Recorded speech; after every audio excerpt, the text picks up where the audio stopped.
Hi, my name is Monica Kretschmer, and I'm the founder and CEO of the Universal Women's Network, Women of Inspiration Awards, and this is the Women of Inspiration podcast, where we speak with women who lead, inspire, and motivate. These are women who blaze the trails less traveled, inspire others to dream big.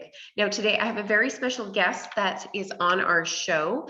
She is one of our 100 Women of Inspiration book contributors. She's also the Senior Managing Director for FTI Consulting, and it's a pleasure to introduce to you today, Devi Rajani, to come to live in Canada.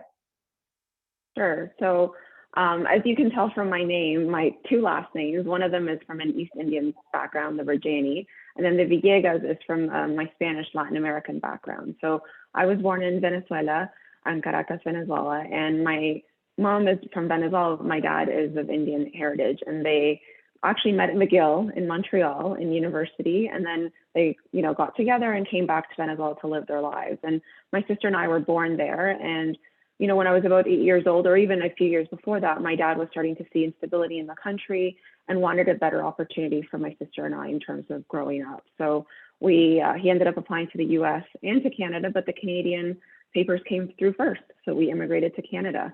So that was in 1989, and we went to Edmonton, Alberta. The first time I got to see snow and be in the cold and minus 30 or 40 or whatever it got to in Edmonton. But it was great. I mean, part of it, was for a better opportunity for my sister and I. And luckily, my dad had always spoken to my sister and I in English. So while we did not speak English when we originally came, we had it in our heads, right? We only spoke Spanish, and that's how we interacted when we lived in Venezuela. But with my dad speaking English, it made our transition to immigrating to Canada a lot easier because we actually understood what was going on to some extent. And then picking up, English and ESL was a lot faster for us. So the integration was a lot better due to that. And so, we moved to Canada for that. And, whatever, 30 something years later or more, we're still here. And my family ended up relocating to Ottawa after. My dad did his PhD in Edmonton and then found a job in the government in Ottawa, and we moved to Ottawa. So I lived from like 12 or 13 years old in Ottawa. And since then, and now I've been in Toronto almost 17 years. So. Well, that's quite an inspiring story. And I know that we have a lot of listeners that, have made choices to immigrate to Canada because of the opportunities. And, I always find it so inspiring to learn about, you make it sound so easy, how we just moved and we just adopted a new language. But, maybe you can share a little bit more with our listeners. I mean, it's not that easy to change, there's some cultural differences. So maybe we can talk a little bit about those cultural differences, and even just, coming to a new country. I mean, you were younger. Is it easier to adapt? Do you think the younger that you are when you come to a new country, because you don't know what you don't know? Do you think that has helped you sort of navigate your way? And maybe you can start with the cultural differences. Sure. I think the cultural differences, at least for me, I grew up mostly in, Venezuela, and I relate more to my Latin heritage than I do to my Indian heritage. I mean, it sounds awful to say, but it's a bit more limited just growing up in Venezuela, right? Like Venezuela was, a Latin basically. And, Latino people are very communicative. We like to hug, we like to kiss. So this whole like COVID thing's really put a stop to obviously a lot of that. And just like the body language and sort of, even the food, right? It's very different. So coming to Canada, I think, especially in the early 90s, Canadians are generally more reserved, right? And, we don't hug and kiss just random people. And not to say we do that in Latin America, but it's more when you get introduced to somebody in Latin America, you hug or kiss them, right? Not just like shake their hand. Whereas here in Canada, it's a bit, and even in the US, right? It's a bit more of that separation. So culturally, that was a huge change. I know for my parents, it was also a struggle, as many immigrant parents have, that their professions in their home country are not recognized in Canada. So, my mom was a university professor, and when she came to Canada, she had to be an ESL teacher. She was a university professor teaching in English. She went to McGill, so obviously she knew how to speak English, French, and she even knew Italian. But she wasn't able to get a job as a school teacher because she didn't have her teacher's certificate, right? And then my dad, was pursuing studies. So it was hard for them. Yeah, for them, it was definitely hard. And that's why I would think, to your point, coming as a child is a lot easier because you're also ignorant to a lot of the struggle that my parents faced. I was young, so I know some of it, but I don't think I fully appreciate what they had to go through, right? Moving their whole family, moving everything, they'd left everything behind in Venezuela to come and start a new life, really in their late 30s. That's tough, right? To start new careers, get involved in a new country and settle down. So I think that was definitely tougher for them than for my sister and I. I know my sister had a tougher time. She was only 3 when we moved. So it actually did cause her, I think it was very confusing for her to all of a sudden leave where she was living. And we had my family, my grandparents, and all my aunts and uncles around us to, in Edmonton in Canada, we don't have any family here. So also not having that support system was a challenge. But my sister had a hard time when she arrived, and she almost didn't speak for like 6 to 8 months. And she's very much like me. We both now talk a lot. So that definitely was an issue for a long time, but it affected her. Whereas, I was already 8, almost 9 years old. And so it wasn't as tough. Sure, it was tough, going to a new school and a new environment and, having to meet new friends and not know what was going on. But I think being younger, you kind of get immune to some of that. And you just kind of deal with it because you don't know any better, right? You don't know what you don't know. So I think, and even after moving to Edmonton, to Ottawa, like it was moving again, right? And then I moved schools because I went from grade 6 to grade 7, and then from grade 7 to 8, I went to one school, and then I moved into grade 9 to a different school. So there was a lot of change that was always going on. And I remember those times were hard. I never wanted to move schools because I'd already established my friends and gotten to know people. And I like being comfortable, like most of us, right? You don't want to challenge yourself or put yourself in a situation that makes you uncomfortable. So those were tough times. I remember, fighting with my parents. Why did I need to switch schools? And my parents like, well, I think the school's better for you, as academically and whatnot. And so, it all obviously worked out. I've developed a lot of great social skills, I think, as a result of having to have moved so much, whether between countries or between schools and even provinces, because I always had to start anew. So I think I hope that's what's helped my social and networking abilities right now that I'm a grown woman. Well, I think that's so inspiring. And I think you mentioned something really interesting is that while it may have seemed hard because you're young and you don't really understand, that resilience that you built up and that adaptability has become a huge strength for you, where you can just pick up and you can adapt to new scenarios. And, and meeting new people, you met new people the whole way through growing up. So I think that's huge. And so, kids won't understand it right away, but when you get older, you're like, thank you, mom and dad. That was a great decision. It turned out okay. Yeah, so I think for languages, as a young person, it's amazing to be able to learn 2 languages. You pick it up so much faster, right? When you're older. And so are you fluent? Yes, I'm fluent in Spanish and English, and a little bit in French, but not so much French. But I learned that in Ottawa. Cool. Fantastic. And I think having a second even a third language, wow, that's incredible. Because Spanish is like the second language that's mostly recognized in the world. So really exciting to hear that you have adopted some really great skill set from a young age. Recording in progress. Okay, Devi, you've had a really interesting childhood, learned a lot of things growing up and how to be adaptable, with a really strong influence to work ethic with your parents. But when you were 12, do you remember when you were 12, what did you want to be when you grew up? I wanted to be a vet, and so I can't say the full word for some reason. It's very hard for me to say. There's words that I can't pronounce, like I can't spell restaurant for the life of me. I wanted to be a vet because I love animals. I still do. But in high school, I realized that biology was really not my strong suit because you had to memorize everything, right? With more intuitive things had to make sense to me. So like chemistry I was really good at, which was all math-based. And then I loved algebra and all these sort of other math courses. And then that's when I realized, I'm like, I don't think the vet is going to be the career path for me, because like it's a lot of science-based memorization, and I was like, I'm not into that. So I had to follow where my skill was, which was more with numbers. So now let's talk about your career path, because you didn't choose to go to veterinarian school, but you did choose an academic road. And again, going back to, your upbringing, you have 2 parents in the academic world you know, who made decisions for you based on schools, and to provide you with the tools and resources that you can really carve that path. So, you know, how did you make that switch over, or when did you, like, maybe just talk a little about that career path that you embarked on? Sure. So actually, so I decided to go to university for business. And at that time, it was just like, it's math-based. I'll figure it out, right? Like, I like common sense. I like sort of business stuff. Neither of my parents had done that in their careers. And I remember in third year, I was like, well, I think I'm gonna like finance, because again, it's very number-based, right? You have the option of marketing, accounting, which I was like, oh, accounting is like boring. I don't want to do that. Like, I'm gonna do finance. And then I had an interview with somebody in third year, and he was in the finance sector, and they were like, oh yeah, I haven't been home for dinner in like the last year or two. And like, that was like a proud thing to say, right? Like, you know, I haven't made it in a year or two and had dinner with my family. And I was like, oh. So with that realization, I was like, I don't know if this is what I want.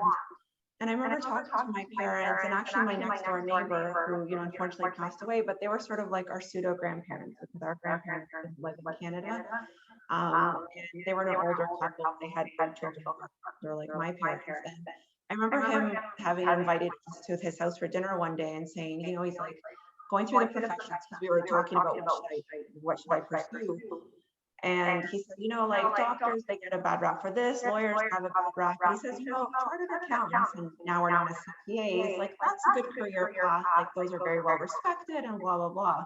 So I actually remember that in third year being like, oh my God, that's what my neighbor had said, you know, who's like sort of my pseudo grandfather. And I then switched into accounting. So actually in fourth year, I changed all my majors. I took only accounting courses so that I could do accounting and get my CA. So fourth year was very focused on numbers and accounting, and I was fortunate, you know, at that time I applied to 4 big accounting firms. I got 2 job offers, and I started with one of the accounting firms in Toronto after graduating. So let me ask you, because you talk about, you know, biology and the numbers, and it was like that math-based that really deterred you from going down the road of the veterinarian road. But then you studied, and then you end up, you know, really focusing on and overcoming some of those barriers in accounting, you know, but it was different. How was that different for you? Because it's kind of math-based, science and math, right? Yeah, accounting is like, it is math-based, so it was just, I guess it's the less sexy side of math, right? Most people, when they graduate from business school, want to do a finance degree and go work in banking, or do some, you know, crazy sexy corporate job. It's like, well, I'm doing marketing for this company or whatnot. So accounting generally, at least in my time, was like, oh, that's kind of, you know, where it's more safe, it's conservative, right? It's risk adverse. So I think that's what I associated with accounting. But I mean, I actually really fit in. I am a risk adverse person. But I think the accounting background and the accounting training that I got out of my CA really gave me a platform to be where I am today. And I actually like work with investment bankers, and in my job, our practice, we actually compete with investment bankers. And so oftentimes we'll be fighting about, you know, whatever, or discussing something related to profit or whatnot. And I actually understand it a lot better than they do, because I have the accounting background. So while they have the finance background and, you know, raising capital or whatnot, I can actually have a better grasp of the accounting numbers and what they actually mean, because that's in the end what you look at. Right. So, you know, I'm very grateful that I actually made that switch, because it's given me, I think, a platform, and where I am today, and, you know, be at the level I am without the background. So let's talk about the level that you are today. I know that, you know, FDI Consulting is incredibly supportive of women's initiatives. Of course, you know, a global company. You know, how did you, you know, step into that role with FTI Consulting? You know, did you have, like, what was that career path getting to, like, your dream job? Yeah. So I started after university. I went to one of the accounting firms and did my CA, and, you know, you have to do audit for 2 or 3 years to earn that degree. And, you know, I'd done all my accounting exams, and I was just doing my time in audit to complete my degree. And one of my friends had actually asked me, he was looking for a job, and he asked me for some help. And I said, well, you know, in accounting firms, I can only really help you on the advisory side, because in audit, you have to have studied accounting and go through the exams. So I looked for job postings in the advisory side of the firm, and all of a sudden I see this job posting of like corporate restructuring in Latin America. And the only thing that drew my attention was the Latin America.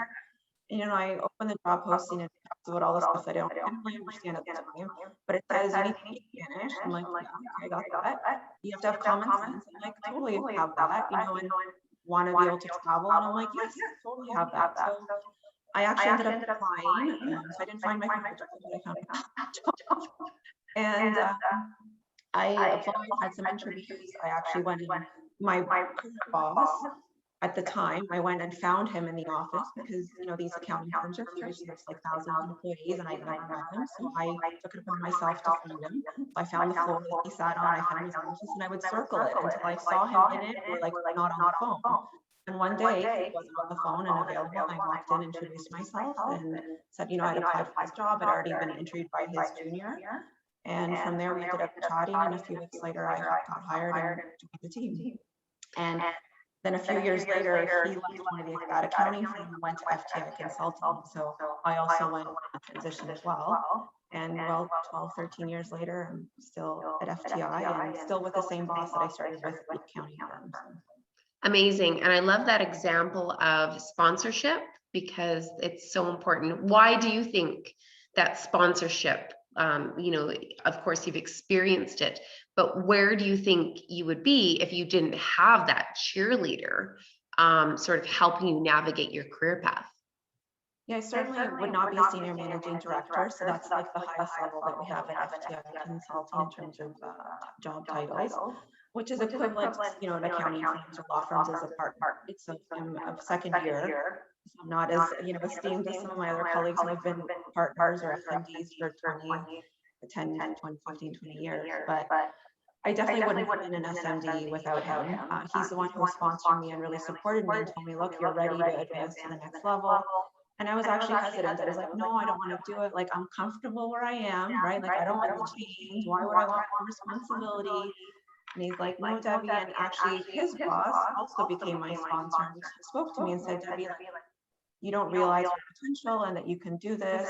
We're here to support you, right? And actually got like 2 other sponsors. So when I got put up to SMD, it goes through a committee, and I actually have 4 sponsors. So I was one of the few that had so many that people who were going to say to the firm, I'm going to support her in her first few years of her new role and title. And we're going to be there for her. Right? So I was very fortunate to have 4 sponsors versus most people only get 1 or 2.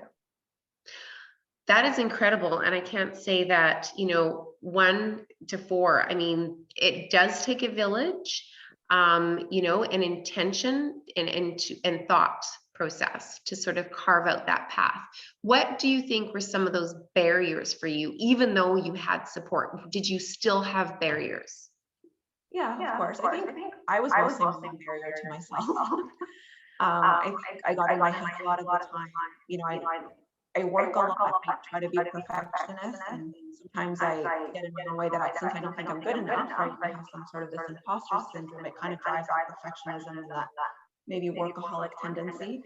My husband tries to keep me very balanced and be like, Debbie, make sure you get up, take a walk, get outside, take a break, right? Because I'm always trying to do more. And I think in a consulting firm, it's hard because you're working with so many people that are high achieving people and very smart, right? And you're dealing with very complex projects and cases and almost the best of the best.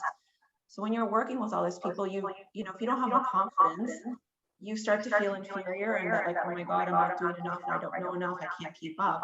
And so I think in terms of barriers, that was for myself. And also, I experienced stress and anxiety, and that again was something that I had to deal with. I see a therapist, I'm open and honest.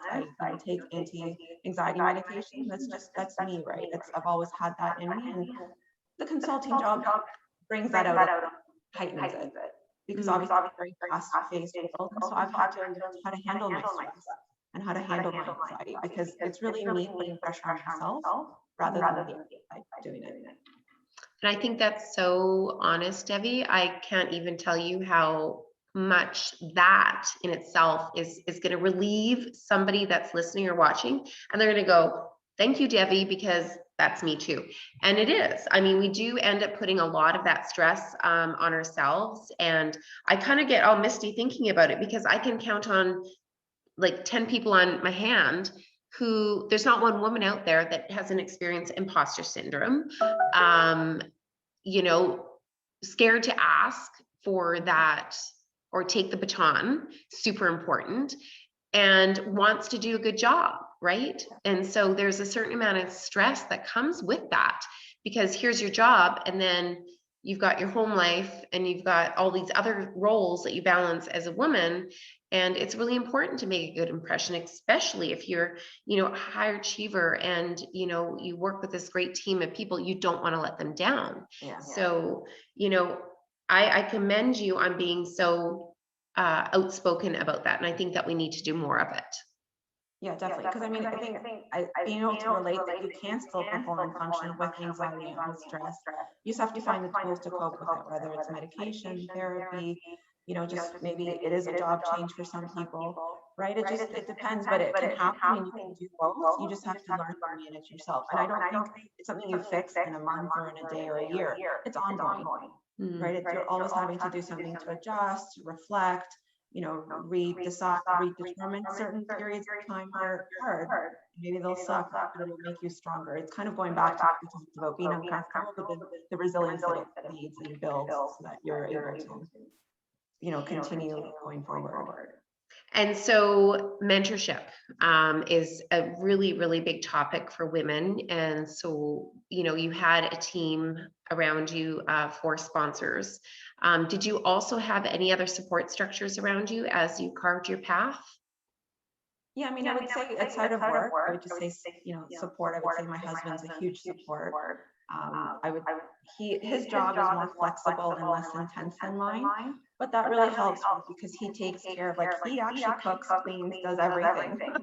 So that helps me kind of lean into my job, right, and be able to do more things. And especially when I traveled, I used to travel, you know, pre-COVID, like 50 to 70% of my year, I would be out of town. So him being able to handle all the things at home and take care of that stuff is a huge deal so that I can still have a life when I'm not working, right? And be able to see family and friends. And obviously my parents, super supportive of everything and anything I ever to do.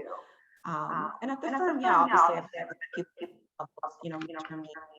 But I would say, you know, growing up, I wouldn't say I had a lot of female mentors or sponsors, right? And I'm trying to change that, at least pay that forward now that I can. So, you know, the young women that come into our firm, I make sure to introduce myself, I mentor and sponsor some of them, because I can't take everyone on, but at least I make the effort to connect with a few and make sure that they find somebody that they can connect with and, you know, ask any questions. And I even do it outside of, we have a segment, we have like 5 different segments, but in my segment, I mentor women in that segment, but also different segments, and even people that no longer work for FTI that I've met that are still women that are rising in their careers. I still talk to them, friends with them, give them advice. They call me when they have questions. Sometimes an outsider's perspective is easier than somebody in the firm, right?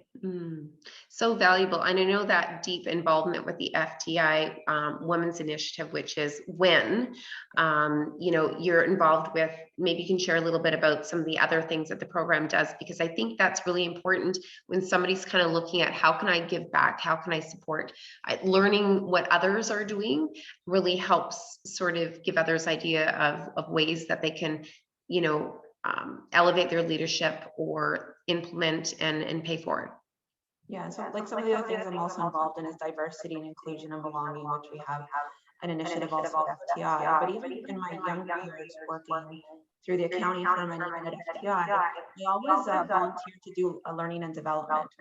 So I remember at the accounting firm, we have to take these accounting exams, like this one big, you know, like the lawyers have the bar exam, we have the equivalent in accounting. It's like 3 days, 5-hour each day exam. I don't even remember anymore because it's a blur. But after passing that exam, I volunteered to help people take mock exams and correct their tests and give them feedback. And I mentored people who were writing the exam in following years. And then at FTI, I also got involved with teaching courses to new starts. And so that I develop my leadership skills, and also meet the younger people and give people somebody to like look up to and know, hey, that's somebody that is already at whatever level it is, I can get there because maybe I have a similar path, or I can ask them questions about things. So I was always very involved in something that I could communicate, help people with. And so now I don't really, I'm not involved as much in the learning and development, but that has got me to the platform where I can help in women's initiative and the diversity, inclusion, and belonging, right? And have encouraged others to that, how you can help engage is, that's my cat. Hello, by the way. You heard her. I did. Hello, Kitty. Hi, Sierra. Yeah, she's mad. I love there's always some sort of cameo from some pet that hears the action on the interview and they're like, hello, I have a voice. I know. She's like, don't forget about me. I love it when she does it on client calls when I'm speaking and all you hear is the cat crying. So I think that's just wonderful. I think what, your leadership path is really inspiring, Devi. You're definitely, you've got an amazing work ethic, but I love how you're changing the way that you're inspiring others, because you didn't have that necessarily as a young girl, a lot of female mentors, but you had the male champions for you. And then I guess that's kind of, I would say, the circle of reciprocity that is so beautiful, is that when you become and you've achieved success in your career, help some other women on her way up. That collaboration over competition piece is so strong. So how is the industry, your industry? Do you see that competition, or do you see more of a mindset of collaboration? Yeah, I definitely see more of a mindset of collaboration. I remember I was actually a declarant on one of our Chapter 11 cases, and the lawyer was reading out my name, Devi Rajani is the declarant for this piece. And the judge said, yes, I allow Rajani's declaration to be, included in the court documents. And then the judge went on, and then the lawyer actually corrected the judge. The judge was actually also female, and the lawyer was also female, and she said, actually, Judge, it's Mrs. Miss Rajani Villegas. And the judge's like, oh my God, I'm so sorry. So I remember sending a note out to the lawyer, and I said, hey, thanks for correcting my gender for me. She said, of course, there's not many of us, so like we have to do where we can and make sure that it's a woman that's there. So we're definitely, I've only had great experiences with other women in the industry and even in our firm. The win, that what you mentioned, that network is sort of the firm helping us women helping each other, right? Like, what are our best practices? What have we learned? We have a female human resources officer, right? So we have some women in leadership, and even in my segment, one of the women is one of the leaders. So we're all there to support each other, and I've always felt that. Like, I've never felt like it's a competition or anything. So I'm sure I've been fortunate, because I'm sure it happens, but at least at my firm and in the industry that I've played with, when I do see women, because we still are far and few between, it is definitely collaborative, right? And it's there to help each other. So how beneficial is it? So if you were a woman looking for, a company, and we have lots of these conversations, if you were searching out there for a role and for a job, I would think that, a company that is visible for diversity and inclusion, such as FTI, and has a very visible initiative to support women, I would be like going, let's run to that opportunity rather than companies that don't have that visible. And I think there's a lot right now of opportunities for companies to really participate and show their leadership and their support for their employees. So, is that one of the reasons that, or did they start that program after you started, or was this? Okay. But but it definitely helps. Because one thing is, you can all talk the talk, but you have to do the talk, right? So at least we're going in the right direction, like many companies, right? And I think this is starting at certain law firms and other companies where the women's initiative is starting, or diversity, inclusion, and belonging. And so we're doing the work, and it's never going to be perfect, and it's not perfect at any workplace, I don't think.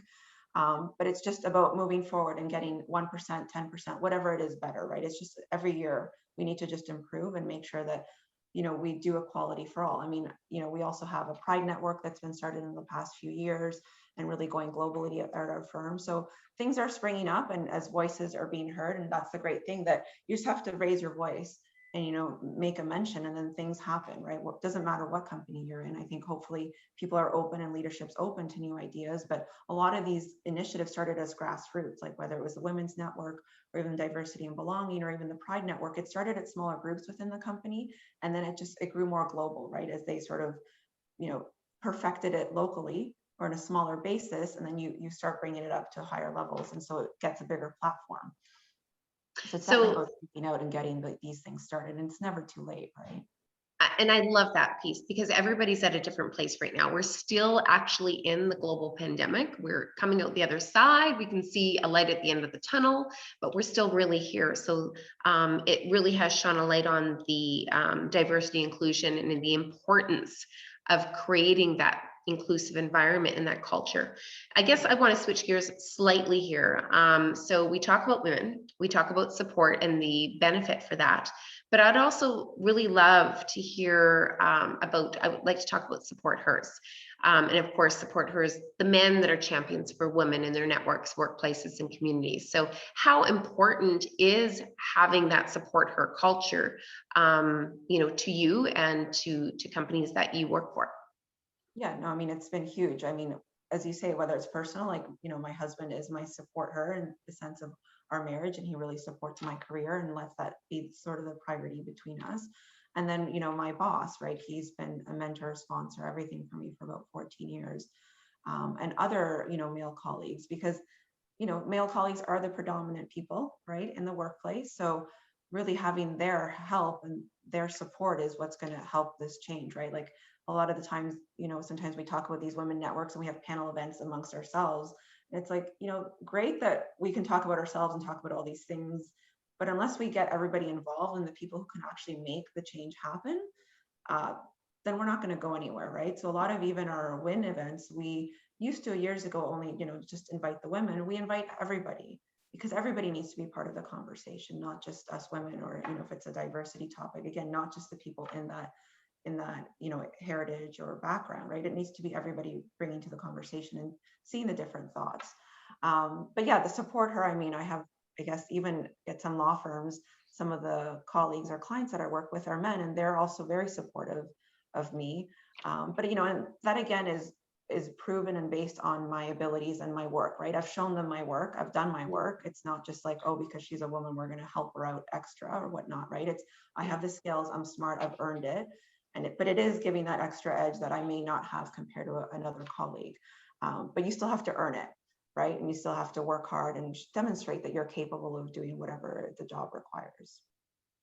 Wonderful. Well, I completely agree with you. Everybody's role to support her, which is why we've got this great big, you know, roadshow campaign that really is open and very visible across Canada. So excited also to have you part of the 100 Women of Inspiration book to contribute your leadership. You have so much to share, and I really love that you're authentic in sharing, you know, all of those you know, things that have kind of been barriers to your success and pay it forward to other women.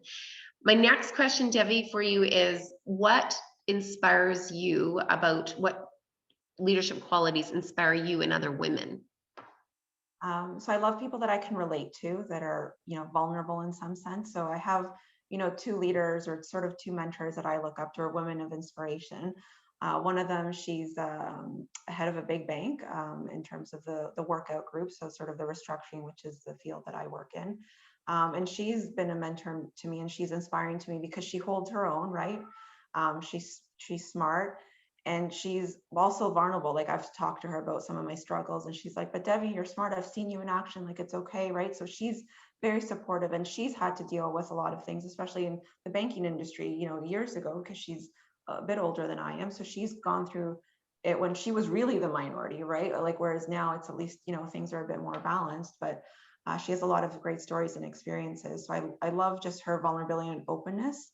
And same, I also have a yoga teacher that really inspires me. She's got like a community that, you know, tons of people follow her. And I think part of it is because she's authentic, she's vulnerable, like, right, when she's not doing great or feeling great, she tells you that she has anxiety or she's stressed or whatnot. And knowing that other people also face these things, but yet can be successful, I think makes people relate to you a lot more. And then you feel like, okay, well, if, you know, they're doing it, they're dealing with it, I can do it as well, and then get through it and surpass the challenges. So for me, those are the leadership skills, I think. And I love women that are able to, or men, I guess, anybody that is able to, sort of get through a situation without getting stressed or fussed. I'm still learning about that. Sometimes when a question comes at you or whatnot, I can sometimes be stunned, right? Where there's some people that are just really great and so eloquent and can just like brush it off like nothing happened, and just totally oblivious. Like I want to perfect that at one stage in my career. Well, I think we all would love to lead with grace. I think that's a beautiful way to leave it, like unfazed, park it on the bookshelf and leave it. I think that's a work in progress for everyone, Debbie, to be honest with you. It's an art that Yes. is a lifetime of mastering, right? Yeah. Really awesome. I appreciate all of your words of wisdom. I do have a couple more questions for you because you're just wealth of knowledge. So these are kind of, we all go through the days that things go really smooth. And then there's times that we kind of get stuck. Yeah. So, that might be imposter syndrome or whatever that might be, but how do you get through those times of feeling unstuck, and how do you stay motivated?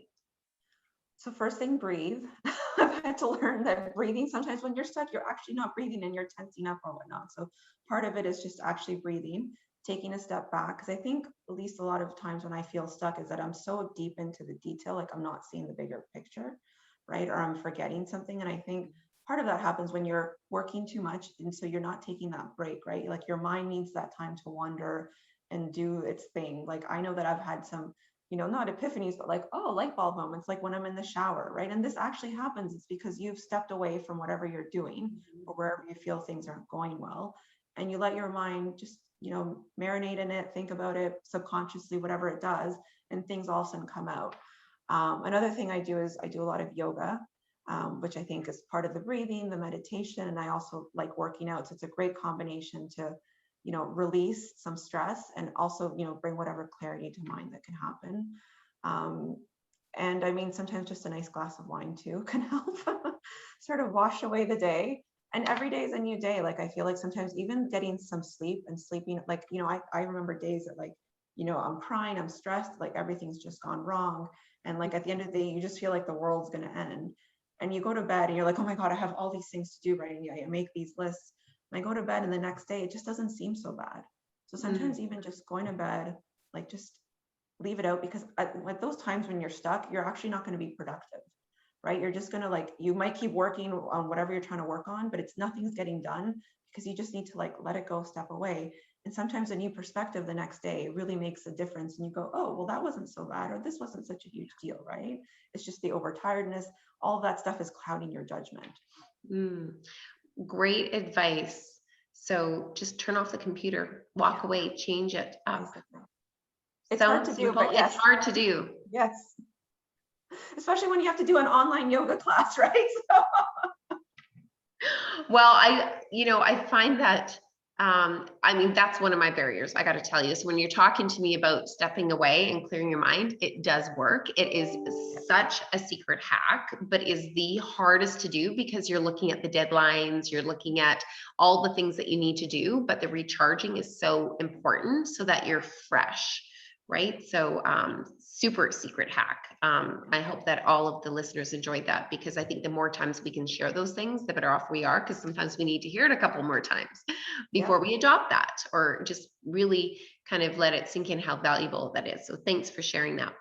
Now, the next question you probably already answered for me, but if there was one thing that you do every single day to set yourself up for success, what would that be? So I do make lists a lot. So, I mean, I don't do yoga every day, unfortunately, as much as I'd love to. I love making lists because I think for me, I'm very type A and very list oriented. I mean, I try not to get crazy, but at least I feel when I write things down, I feel organized. So at least I know, I might not get through my list, but at least I'm not worried. I'm like, did I forget about something? Like, so I'm very much in the habit of writing things down. And even I have a notepad sometimes by my bedside that, because sometimes at night, like, the thoughts start creeping back in, right? And so then that'll get my mind a bit hyperactive. So I make sure to write it down so that I can just tell myself I don't need to worry, it'll be there.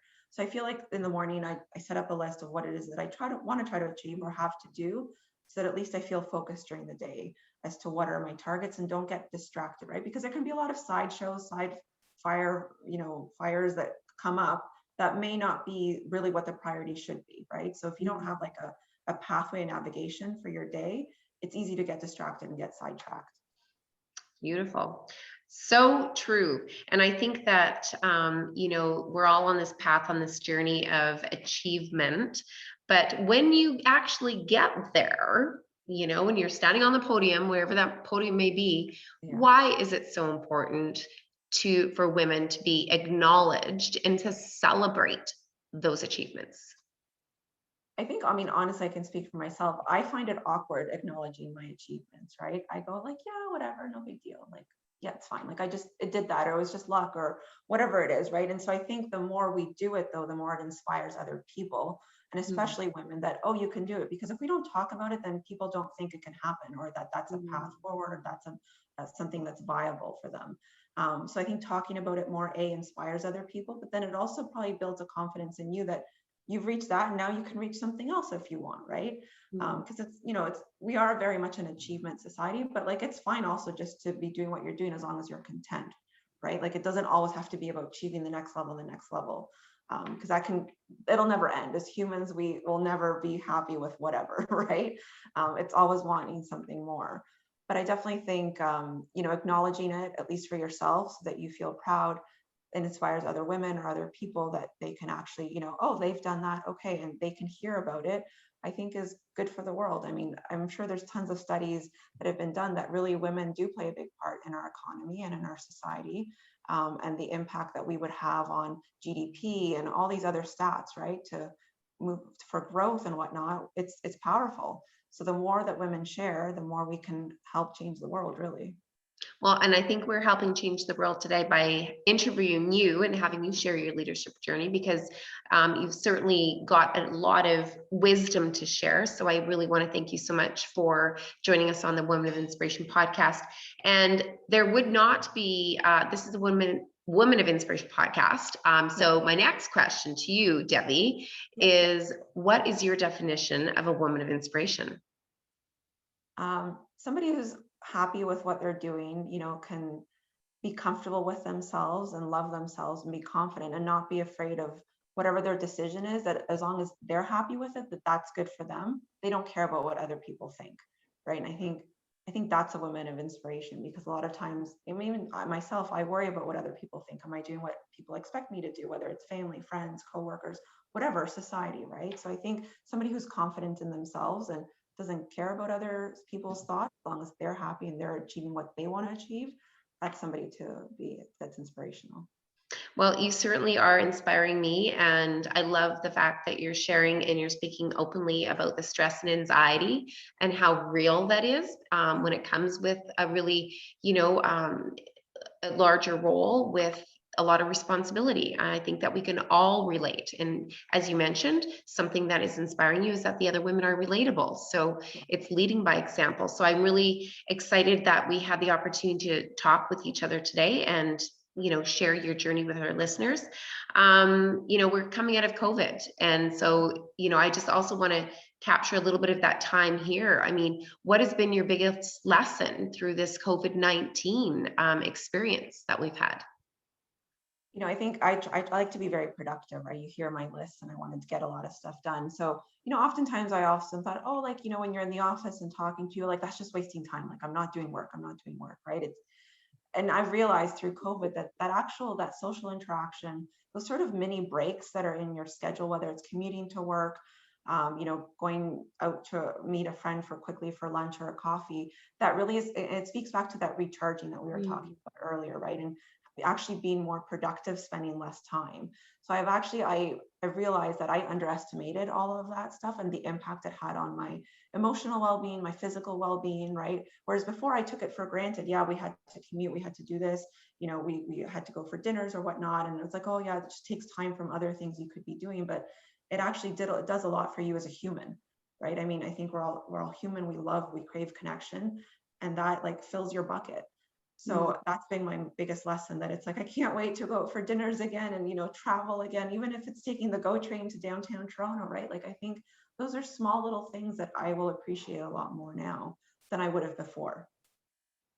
Fantastic. And I look forward to the opening up as the world does open up, and for sure the 2021 Roadshow, where we'll have your story featured. So where can listeners find out more about you, contact you for any reason, where would they might be able to get a hold of you?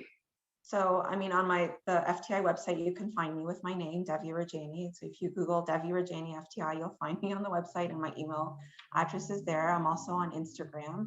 On Instagram, it's mostly my cats. You heard one of them. I have 3 in total. So you didn't get the appearance of the other 2. So on Instagram, though, it's mostly my cats and travel. When COVID does open up again, my husband and I love to travel. You can see the pictures behind me. They're photographs that my husband took during a safari. So yeah. I love to travel. So the Instagram will be more just, my cats, food, and travel. But you can also reach me there. And my handle is, I think, at Mrs. Shote. I think it's at Mrs. Shote. I actually don't really fully know, but we'll find it somewhere to link up.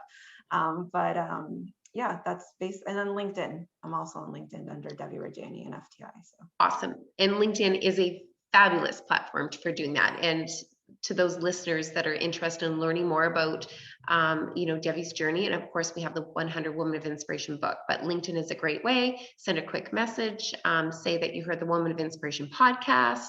I really appreciated your story, Devi. Is there anything that you'd love to leave our listeners with today to set them up with success? I think just listen to yourself. Don't be so hard on yourself. At least that's what I've learned for myself, that I've been very tough on myself. And so I think we need to give ourselves a little grace and a little credit for what we have done, because you probably also don't realize all the work that you are doing and maybe isn't always recognized. So I would say, you got to do you, be confident. As you get older, you realize you care less about what people think. But I wish I had that in my younger years, right? I'm trying to not please everybody, but actually just please yourself. So I would say, just surround yourself also with good people and good friends and family, and support coworkers. And if there's negativity, there's no time for that, right? So if somebody doesn't make you feel well after speaking with them, whether that's a friend or whatnot, you slowly let it out of your life. It's not worth your time. I love that. Just do you. Yes, basically. You're so much more eloquent than I, Monica. Just do you. Devi, it's been a pleasure to speak with you today. And for those that are listening and watching, thank you so much for joining us for the Woman of Inspiration podcast, where we just had the amazing interview with Devi. She is with FDI Consulting and her incredible leadership journey. I really would love you to share this with someone that needs to know, just how to be inspired by somebody else's journey. So if you love the podcast, please share it with the entire world. We interview leaders from diverse industries and women who are making a path and really willing to share their knowledge to inspire and lift others up. So thank you again, Devi. Have a wonderful day, and we will see you on the roadshow. Awesome. Thank you, Monica. Thanks for your time. You're welcome.